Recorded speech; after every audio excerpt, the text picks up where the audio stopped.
Week 1, it's time for optimism, questions to be answered, and of course, overreactions, right? Just when we know what's up, all of a sudden we get a Steelers-Browns tie.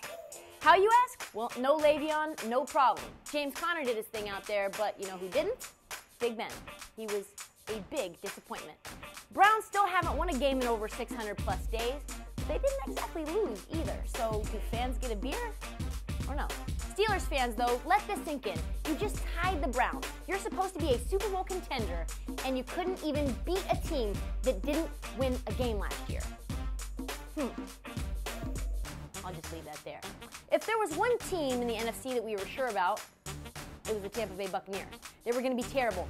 Going into New Orleans, a team that we were thinking was a Super Bowl contender. And then they gave New Orleans a good old-fashioned smackdown. Fitzpatrick was classic Fitz magic, lighting up a defense that we thought was supposed to be improved. But New Orleans picked up exactly where they left off in Minnesota.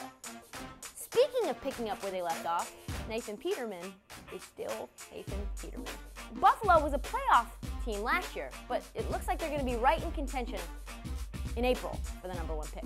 We were all excited about the Texans-Pats matchup, but frankly, Watson and Houston got taken to school by a 41-year-old Tom Brady on how to start a season.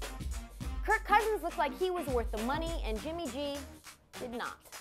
Guess looks aren't everything, I guess. Jags went down to the wire, but it was the Giants' O-line that did Eli and Saquon in. And when I say the O-line, I really mean Eric Flowers.